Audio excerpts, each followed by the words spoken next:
Ladies and gentlemen, how are you? How is your Sunday evening going? We are back again with another episode of Coffee with Mbuvi. And of course, I'm Mbuvi. Who else can I be? Na kahawa yangu iko hapa na kikombe kangu kako hapa. Tunajienjoy. Now, Leo, I have a great surprise for you. And that surprise, I always use that surprise to surprise people wherever I go. This gentleman is called, nitakwambia jina, utasema umjui lakini unamjua. Huyu jamaa anaitwa Gilbert Barasa Wanyonyi. Gilbert Barasa Wanyonyi, one of the happiest guys, comedian I've ever met. Yani he's very funny. Hiyo kizungu iko sawa. But umenielewa. He's funny, he's witty, he's smart. Na leo sijui kama mtamrecognize. In fact, I'll just tell you guys to be introduced to him direct. Siwaambii hiyo jina nyingine. Tuone kama mtamjua. Gilbert. Oh yes. Karibu. Sunday yes. Now you've let the cat out of a bag. Wewe paka ruti iko wapi? Nani producer kata hiyo kwanza turuti. Kafana sikata iko tu fiti hivyo. This guy is called Mtumishi. Unajua Mtumishi mlijitaji hivyo by the way. Tulijipata tu, Mungu unajua akiamua kukubatiza utabatizika. How? Mtumishi mchungaji. Hata si hatujui, tulijipata tuko Churchill show. Mkifanya ndio ikaanza tu hivyo. No, wakati tulianza kuenda, so ngojea nini affect. Kunywa usisufocate lakini sasa Mbuvi. Yes. Unakuchache na chai. Na unakosa kitu ya kupoesha. Leo nikwambia kwa nini? Hii ni kahawa, si chai. So kahawa you enjoy like that. Ni maziwa ulikosa. Kahawa ni tamu ikiwa dark black. Okay, tuchazoe hizi vitu. Get the raw taste of coffee. Ukiweka maziwa umehata raw taste of coffee. Anyway, nimesikia tu rochu nilikuwa Churchill roach. So hiyo nyingine sijui umesema nini. What is wrong with you? Anyway, sawa tubaki hapo kwa roho. Tubaki kwa roho. Sema man. Niko poa, nashukuru Mungu. Mungu ni mwema. Yes. Unasema mtumishi na mchungaji? Yes. Tulikuwa bishop, pastor na mtumishi. Okay. Bishop alienda wapi? Bishop sasa akakuwa mfuasi. Kama mlienda mkafungua ile time churches zilikuwa zina split. Sasa ni kila mtu ndio hiyo. Sasa bishop abaki peke yake. Bishop ikabidi abaki peke yake. Kwa sababu mchungaji, mtumishi ni mmoja tu.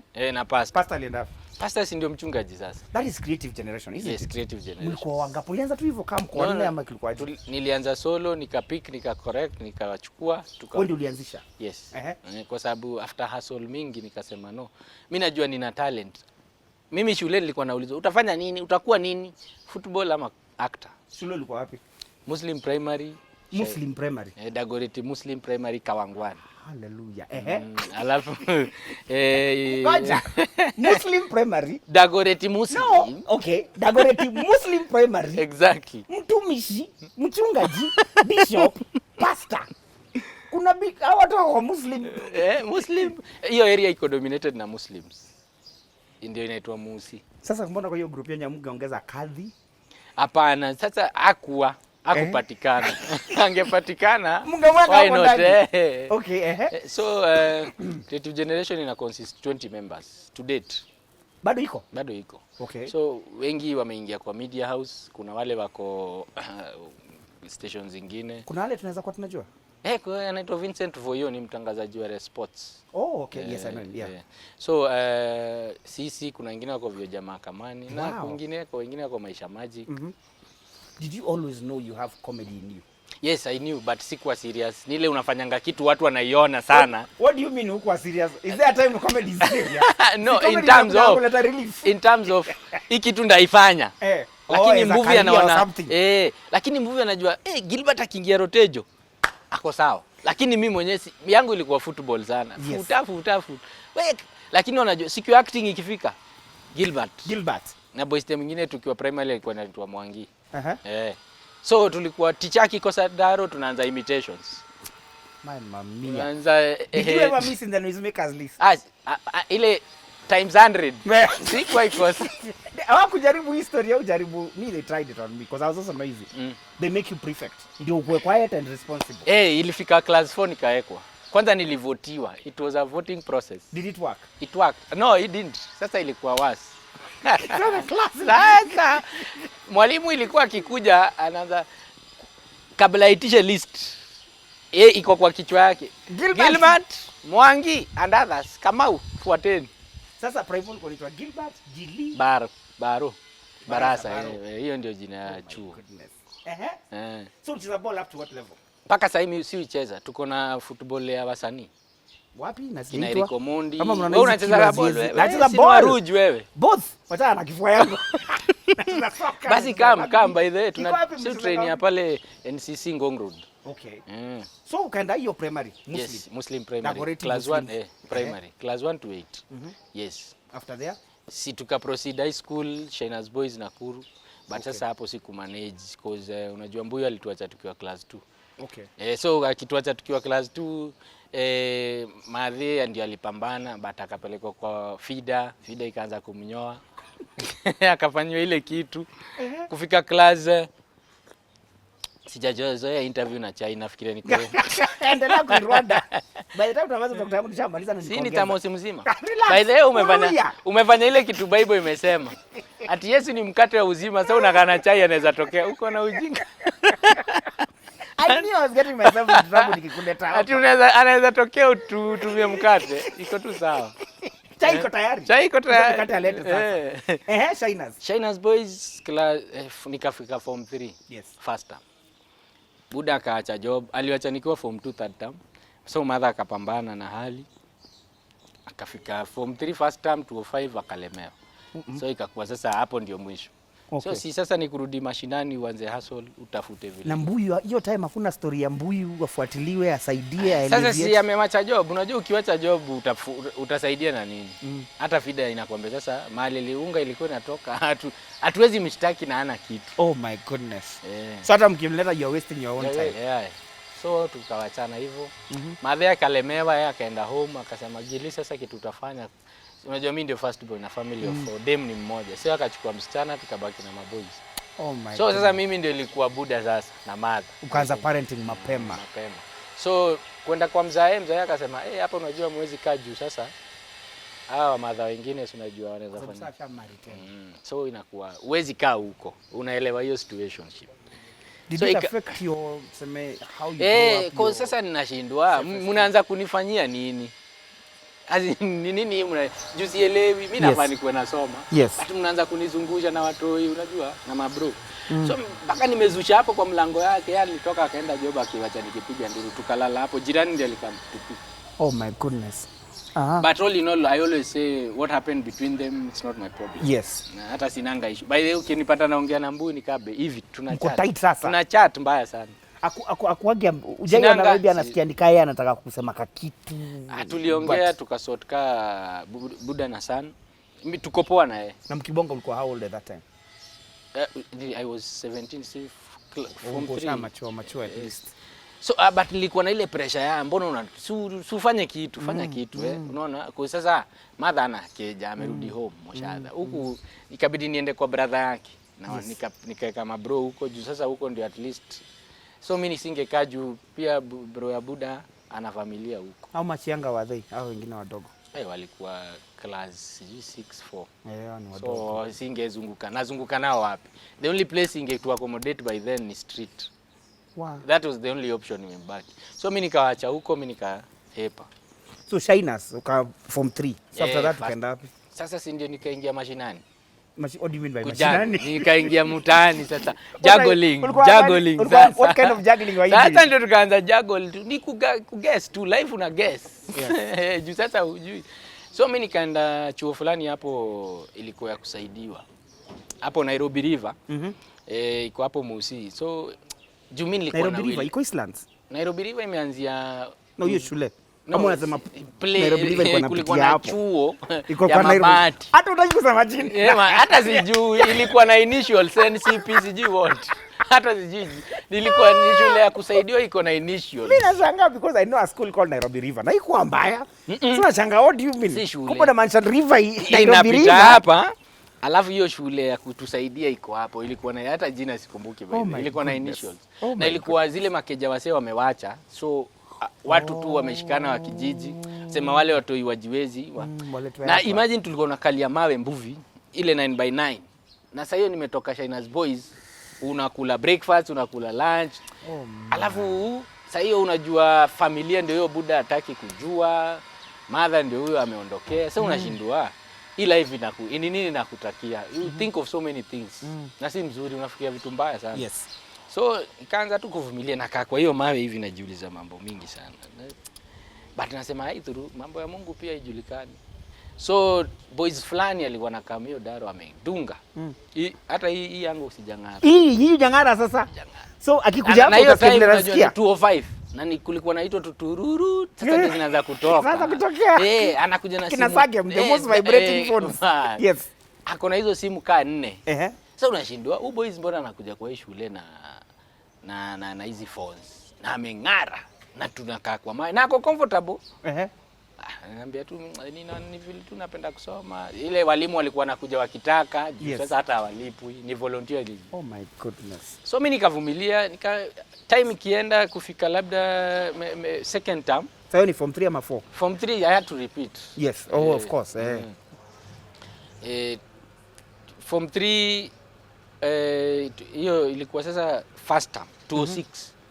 So huyo boys anakuja ameng'ara, mimi nikamuuliza, ni haje umedunga sana, mbona uko kwa shule kama hii kwanza? Manzi. And you're thinking it's the folks. So you're thinking kama folks wako wako dosi hivi. Unafanya nini hapa? Unafanya nini hapa? Uko na mafone, alafu unajua hiyo time kuon tu ile 1110 ilikuwa pressure. 1110 ndigana hata sikumbuki. Ni Nokia. Ilikuwa pressure, so hata singeon. Kwanza hata sina keja. Oh my God. So unaona uko situation nyingine noma sana. So polepole tu tukaanza kubuild hiyo urafiki. Then ikafika tu point saa zile alinielewa poa. Yes. Akona huyu boys sasa tunaweza fanya biashara. Okay. Tushaingiana vizuri sasa. Ndio akaniambia uko shunda kujua mali na pose twende. Twende round. Nikasema asi twende. Kwenda tukafika place fulani unge. Sasa umefurahi, maybe the following day kabla uamke uko excited. Leo at least niko na naanza kuomoka. Na so tano hata mimi nipate kabambre. So tukaingia hiyo keja, tukapata keja nje huwezi jua. Nje na ndani ni tofauti sana. Ndani ilikuwa inakaa palace, lakini nje inakaa shanty homes. So kuingia ndani tukapata hiyo keja vile imedesigniwa manze huwezi taka kutoka. Alafu vile wamefunika chini carpet, yani ni classy. Then maboys wakaingia. Mabeshte zake walikuwa 6. So akasema ambia boys wako watu excuse. Akasema mimi sina shida ndaisha. Sasa akasema hapana, huyu ni mjanjezi asiende. Yes. So nikatulia. Wale majamaa sasa wakafungua hiyo base. Wakaniambia ile story utaona hapa, you are either in or you don't get out here alive. Say what is going through your mind? Ama uko anxious to waiting to see. Nione ni nini hii nimeambiwa utatujoin ama utoki hapa. Yes, ndio kama wanajamaa wamefungua hapo chini wamechimba, ilikuwa maganzi zimefichwa. So wamechimba as in kitu wameleta ama kitu mali ilikuwa imestoriwa ama hiyo ndio story yao.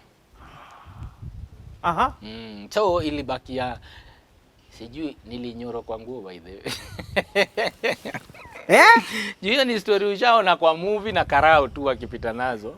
So ndio hizi wewe na kunyoro kwa nguo ile kitu watu hufanya ndio wanawekwa nappies initially ndio. Usiinsist taka ukweli sana. I'm sure you are shaking. Very much. Nilikuwa nimeshake, nilikuwa naomba dunia ipasuke nirudi niende. Nikajiambia si huyu jamaa tu saa zile walisema ni wa excuse, nilikuwa musi, niko ngwaro, nilikuwa yani na run kwa kichwa saa hiyo. So kuona gun on TV na kuona live na kuona live ni vitu mbili. Hiyo story ile ni shock. So that is how niliingia kwa life ya crime. So umeziona? Wakasema nini after that? Umeniona? Walikuwa washaniambia kitu utaona. Walikuwa tu hata easy. So wakaniambia si walishaambiwa mimi ni mjanjezi. So mjanjezi ni utulie. Na ukwe tu mjanja. Yes. So ikakuwa wakaanza kuzipanguza, wakasema wako na wera na hiyo ndio ilikuwa first introduction. Wakasema tunaenda job na wewe the first day. Hiyo siku hiyo siku. How? Sasa hivyo ilikuwa singetoka hapo. Si ulisikia walishanipatia disclaimer before. So huyo boys akaniambia, Gili hii ndio ile vako. That is, ladies and gentlemen, episode 1 of the Gilly Adventures. Yes. We'll be back soon with part 2. This is Coffee with Mbuvi. History ni noma, usiende mahali. Noma. We'll be right back.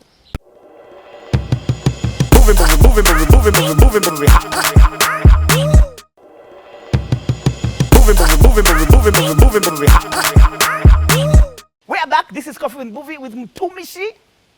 Lakini before there hakuwa mtumishi, alikuwa mnyoraji. Unachoma. Uliokoka. Inarai mtumishi mnyoraji. Napenda Mungu. So, mwokozi wa maisha yetu. Recap. Gun. Then umemaliza. Then we are going. Yes, sasa walikuwa na ndai 3. Yes. Kila mtu wawili. So nikafixiwa kwa moja tukakuwa 3. So tulienda kukajak magari huko hii Waiyaki huko. So my friend, umehook up na watu wako ile level nyingine. Ni thugs, si thieves. Thieves wanakuja kuiba TV, vikombe, stove, gas. Hizo wanaati makot wanafungua milango. Hiyo ni kusumbua mwananchi ameenda kuhasu. Na huyo boy wako ndio alikuwa like the chief commander in chief. Alikuwa part of the game. So shule yako anakam kusoma? Yeye alikuwa anakam tu kutupamba, ku relax tu na kuficha uchi, yani amejikava. So hivyo tukaenda tukasanya hiyo gari huko side za Limuru. Tukarudi ikaenda ikauzwa, sisi tukapewa share yetu. Hivyo tu. Sasa huyo boy demo wa gari mlimwacha wapi? Kwa msitu huko juu amefungwa kwa miti. But tuliokoka, Mungu ni mwema. Msamani nao. Kama uliokoka, bado mjokoka tuko kwa Mungu sasa. Bado tujokoka. How do you bring I finished? By the way, nilikuwa na tense juu hii kazi unajua hujazoea vitu kama hizi. Umezoea kuona tu kwa movie watu wakikidnapiwa, watu wakikajakiwa. Unaifanya but sasa vitu zilikuwa zina run kwa mind ni sasa tukikutwa. I know. Now I'm wondering, I want to get this picture right. Si mmeingia watu wawili, so pia uliingia kwa gari fulani na mtu. Tuko 3 sasa. Wewe sasa ni apprentice. Wewe una watch, you don't have a gun. Of course you don't know how to shoot. Tuliambiwa in case mtu anafanyanga hivi.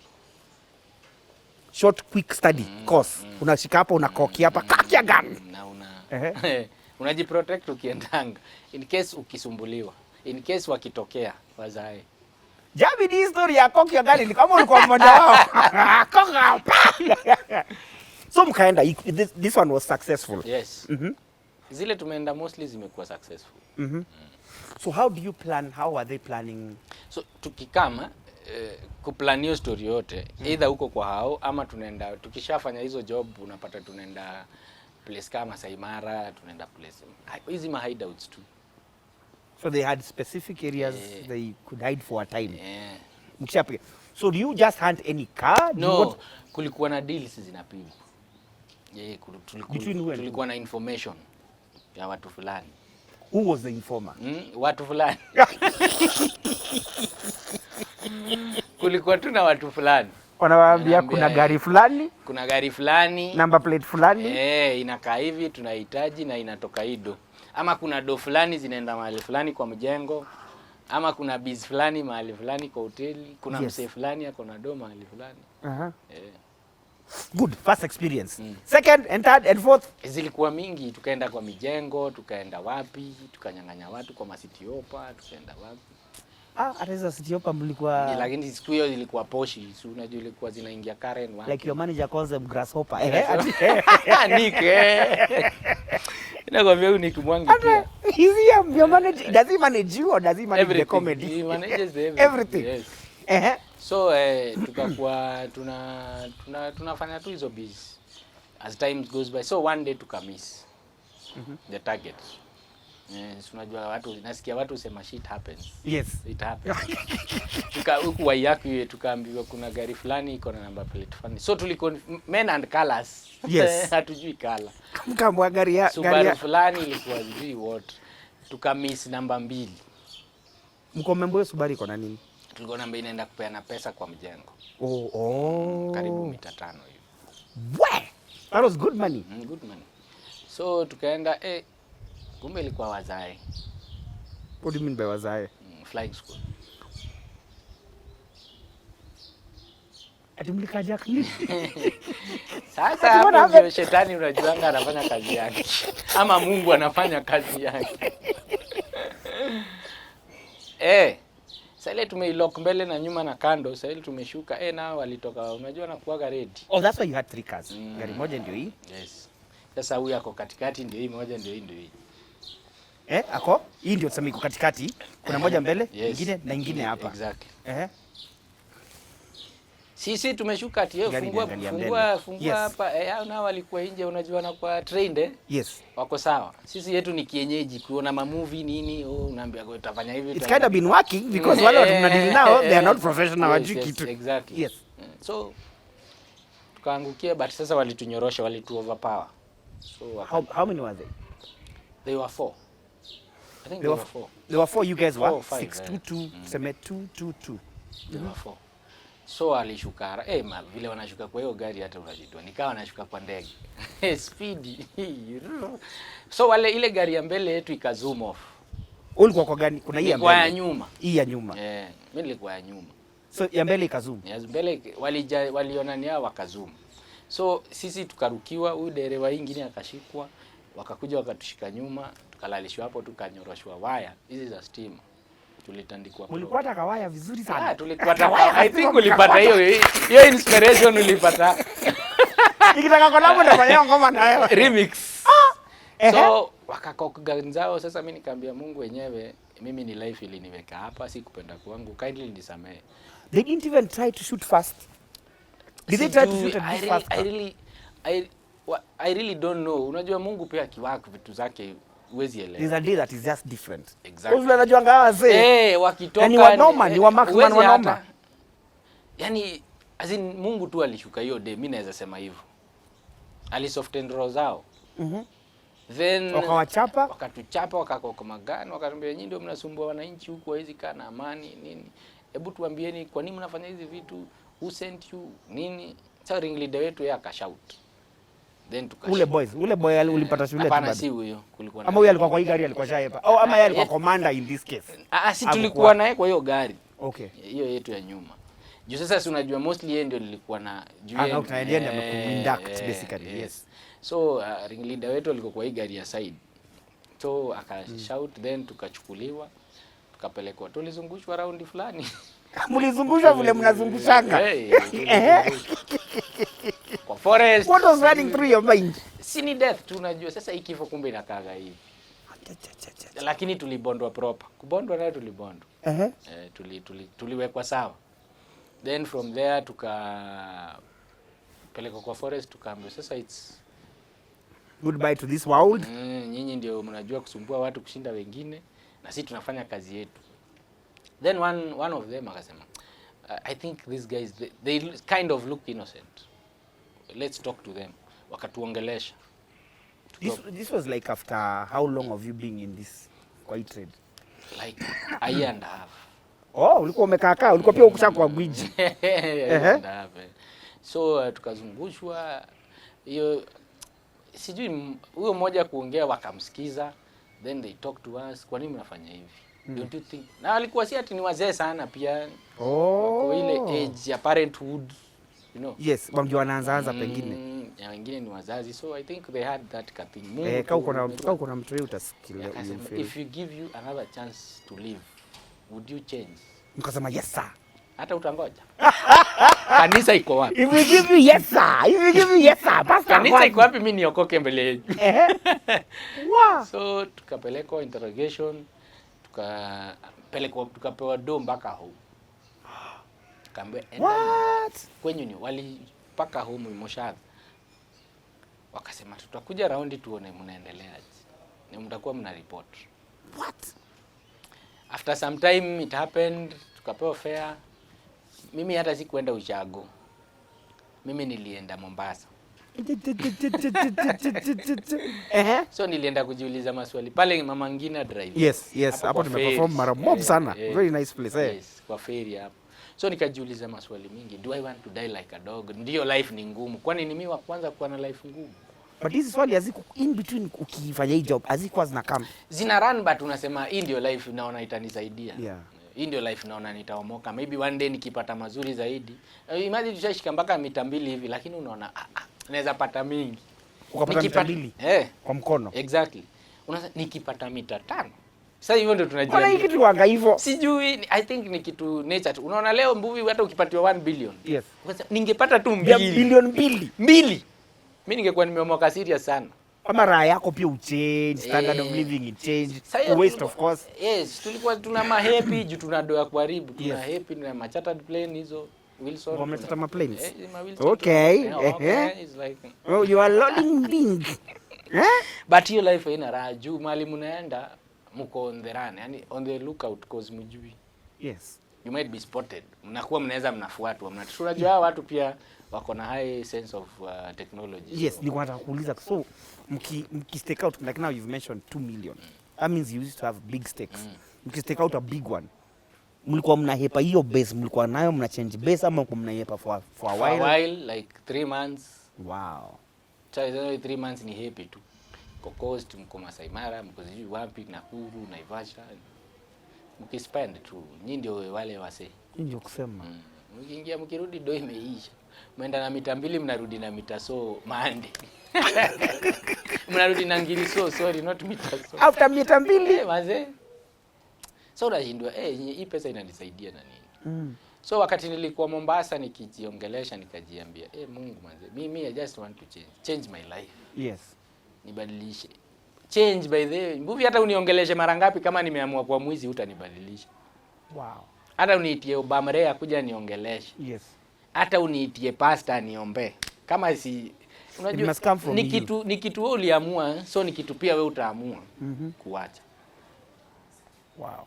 What is the highest? I'm curious. Na si ati nataka kuingia wizi. I am not planning. To encourage manze I am just haina raha. What is the highest amount you ever 2 million. Ulieka ikakuwa yako. 2 Yako cash. Group yote ama wewe? Tulikuwa ama boys wawili 2 million. 2 million. Hao walikuwa na zao huko. Na ilisha within a short span. Like a week. Tulikuwa 2 million in a week. Tuna spend pesa vibaya. Mnaenda hoteli mnalipa like 30k per day. Bolas. Mume haya magari. Kale kaigo kako kaguswe kidogo kidogo kama wako sawa. But your life si poa. Unaweza jipata kwa vitu mingi mbaya sana. Cause one high life. Pia unajua unalewa sana na ni zile drinks unaangalia akili yako haiko settled. Ama mnatekiza drinks zikill tu hiyo guilt. Pia hiyo guilt unafikiria mbona nilifanya hivi. Anyway. Yeah. My word. So after that Coastal nilitoka na so 2 nikirudi na nimedandia lori. Nikirudi Nairobi. Ukenda ulienda na ulikuwa umepewa basi. Nilipatiwa 2,000. Yes. Hiyo ni fare kwenda Ushago. Mimi nikaenda Coast. Hizi stake out zenyu. Pole na kurudisha hapo. Iko tu sawa. Mlikuwa mnafanya moja mkishamaliza do kabisa ndio mnaenda kwa nyingine ama kulikuwa strategy too different? Ikienda kuisha ama kama kuna jobs zime. Si unakujua saa zingine unakuanga na gig moja na ama gigs tunafuatana twingi yani. M-Pesa inajaa unaambia mtu ngoja ni unload. So ilikuwa ina happen hivyo. Kuna zote mlishaienda na ikakuwa other than ya CID haiko work. Sijai. Cause mlikuwa nayo target. Intel. Hata ingine nyinyi ndio. Nani alipewa number plate? Anyway, alifanya vizuri ndio mkaokoka. We'll be back. Tunaongea na formally hata si forma. Nilitoka huko kabisa. Mimi si forma. You were never there. As Christ does anafuta. Ilikuwa kama ndoto yani. Ilikuwa tu dream. Kwisha. We'll be back with the dreamer himself. Mutumisho, this is Coffee with Mbuvi. We'll be right back.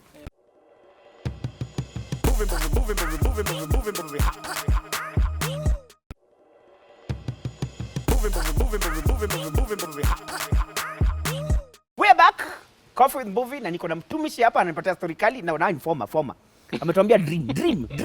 Former dream. You have to dream. But now he's living the dream of art. Au sio? Uli translate aje kutoka sasa huku to now who we know as the household name Mtumishi? So nikarudi, nilikuwa na so 2 nikaenda shule. Tulikuwa kwa so 2 Mombasa. Sasa nimedandia lori. Ikisimama Mtito mimi nalala hapo. Ikianza safari ndio huyo mimi. Ikisimama Mlolongo ndio huyo mimi. Kangemi siku hiyo wako wameunda hii bypass. Right. Kungemi nikashuka nikatrek mpaka mtaa Kawangware soko Mjinga. Huko ndio nimezaliwa. So hiyo ndio place nilikuwa najua kaa home. So nikaenda kwa Landi tukakutana na yeye kwanza kwa gate akitoka. Kaniangalia kama Gilbert umekuwa wapi? Uko umepotea for how long? Sina kwambia mwaka na.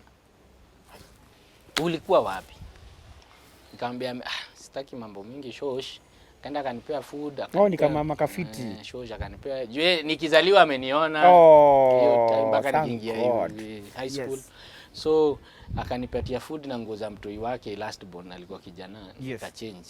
So nikamwambia mimi niko sawa shosh but nataka kwenda shule. So akaniambia kuna shule imefunguliwa hapa Lutheran, hapo soko mjinga enda.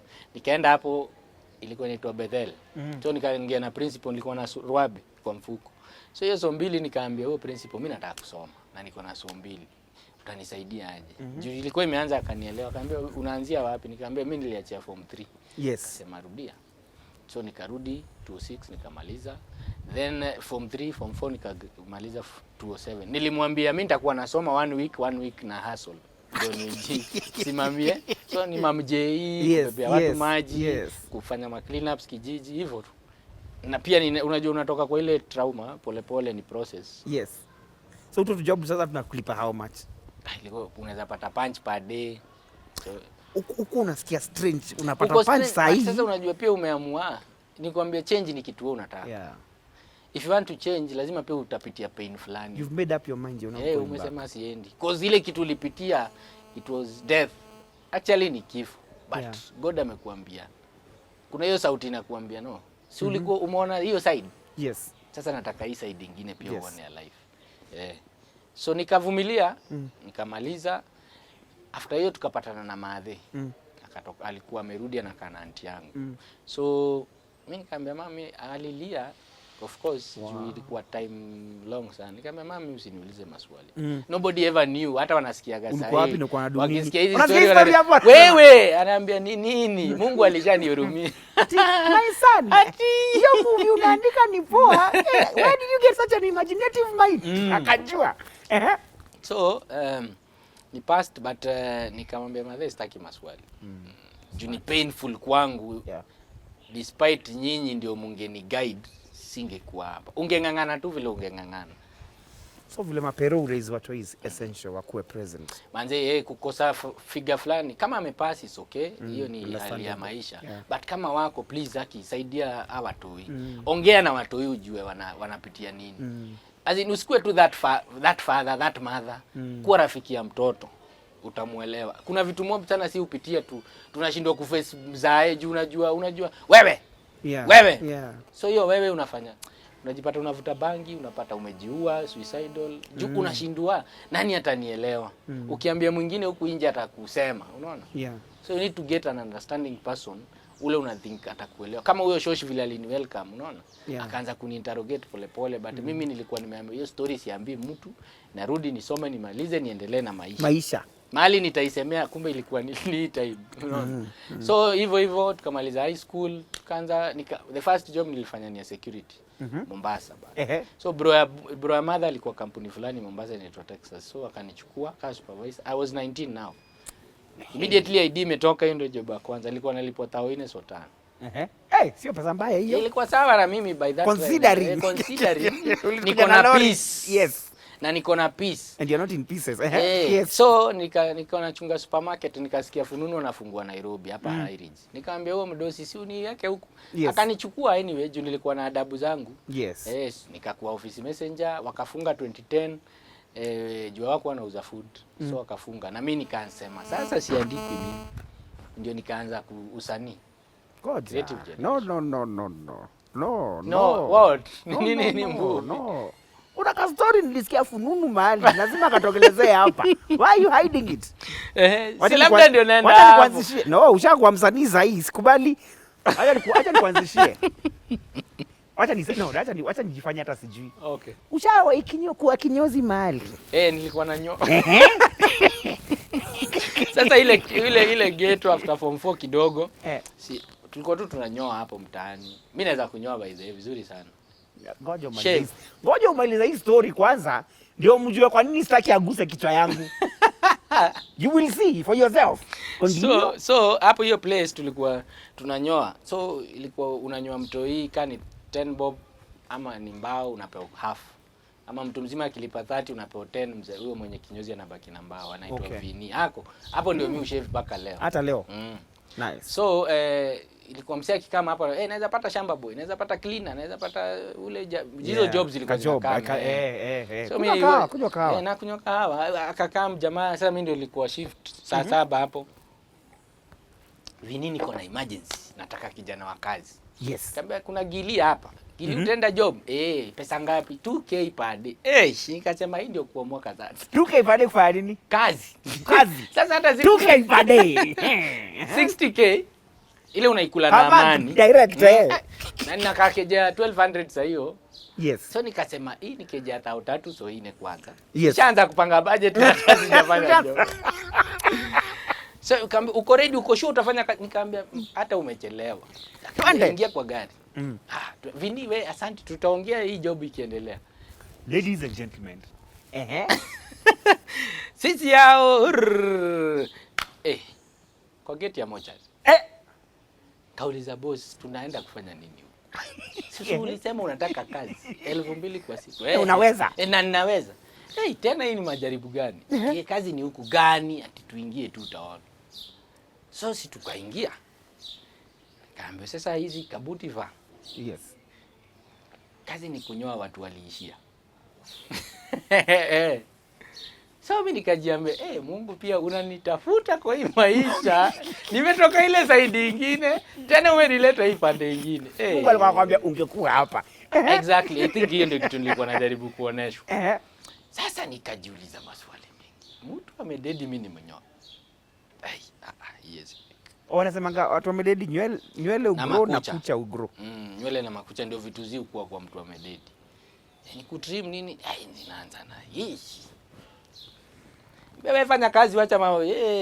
Supervisors pale, wewe fanya kazi. Unafikiria ni rahisi? Aje ungesikia. Niongezee kakata hapo.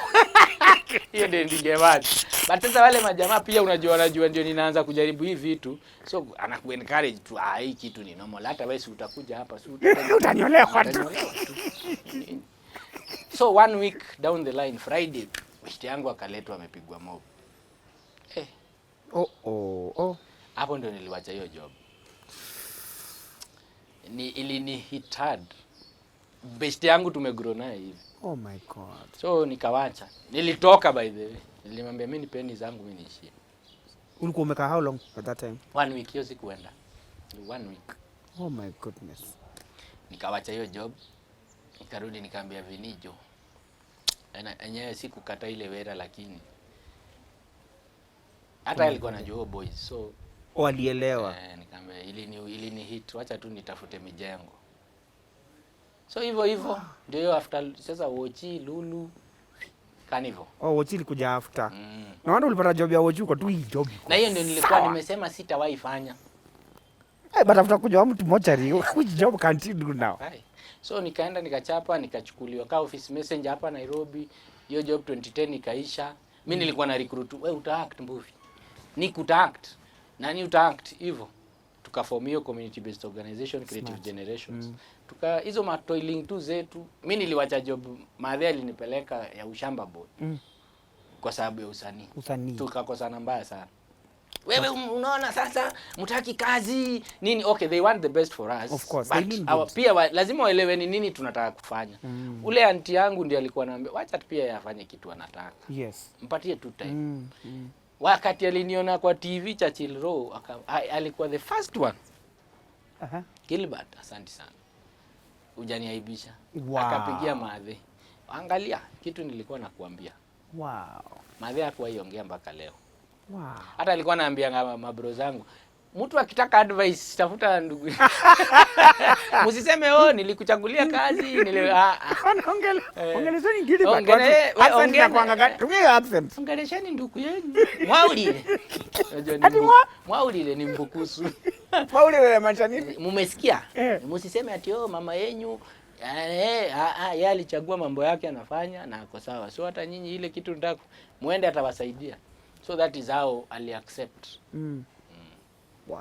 So Churchill Show ndio tumefika 3, tukapata kina Terence Creative, hao ndio walikuwa directors. Yes. So siku ya kwanza tumeingia hivi, kwanza tulikuwa na kitu inaitwa Jipange Festival, ilikuwa national. So finals vile Mbuvi anakam ku encourage wasanii. Yes. Churchill was to come in the finals. So target yetu ilikuwa kwanza tufike finali. Yes. Na finali mnabichana, siku ilikuwa provinces. Mnabichana Nairobi, Mombasa na hivyo. So tuka make it in stand up comedy. Nakuru. Churchill hakukama. Tukaboeka. Oh, of course. But we were number 3 but the best act. So tukapigwa interview hapo, kaenda website, tukarudi. Sasa tukirudi kwa hiyo basi ya wasanii wa Nairobi juu tulikuwa basi moja. Tukaanza tu mawana kama wasanii. Pastor vile uhubiri kwa basi. Mtumishi, mchungaji. Hata haikuwa mtumishi sasa hiyo. Kwa nini? Huyu mwenzangu anaitwa drumset. Sisi tunamjua kadra. Alikuwa anapiga drums kwa Kanyari. So ni aje alikuwa anapiga drumset wapi kwa Pastor Kanyari? 310. Okay. So tukaanza hizo maufala tu za mapasta hapo. Tukaanza hiyo tuweke chorus, weka chorus. Baba watu wakacheka. Hivyo. And that is how that line came. Si kitu tulipangia. Then tukafanya hiki kitu kingine ya wanaokudharau siku moja watakusalimia kwa heshima. Kuteseka ni kwa muda tu. Hivyo. Hiyo ndio kitu ilikamba ile. Si ati tulikaa chini tukafikiria. Ilijileta. Kijibamba tu. Kijibamba. So tukaperform wase wa group wakabambika, tukaanza kuperform kwa churches za members wa group. Wakasema hii kitu ni kali. Simpeleke Churchill show. Tukaenda auditions the first day.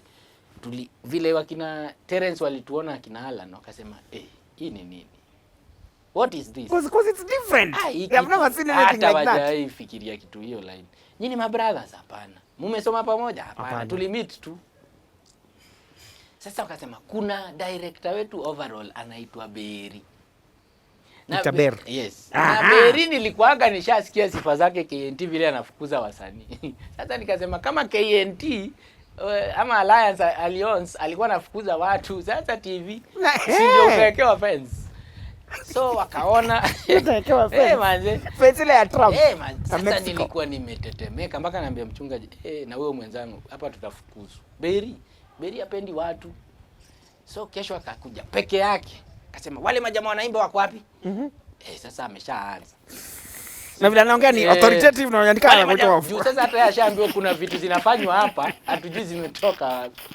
Sasa alikuwa hata yeye ako eager kuona hiki kitu inaimbwa. Nini jokes zinaimbwa? Wako wapi? Tukakaa. Tumetetemeka. Abu imbeni hapo tukaanza akabambika mbaya sana. Wacha. Sasa nikajua Kaberi amefurahi hii TV. What can't you beat? Akasema nyinyi mnaenda stage hii wiki. Hata ilikuwa Wednesday.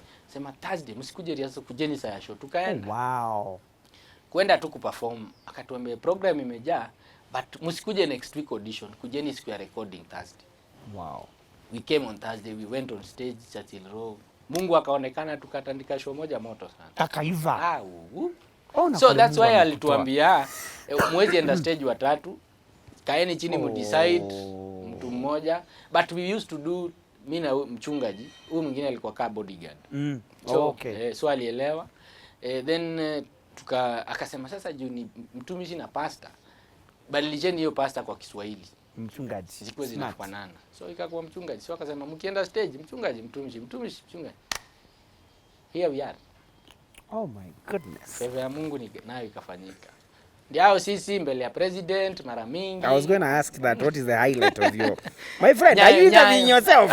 Oh sorry. No bro, continue. That's fine. That's cool. Tuna flow. Sisi simu ikapigwa, tulifanya Uwezo Fund launch Nairobi University. Ya pili ilikuwa Nyayo Mashujade, the biggest. That was the biggest. Na before your interview kuna jamaa anaitwa Wanjohi. Wanjohi. Yeye mzae yenyewe ulitutishia mara ya kwanza.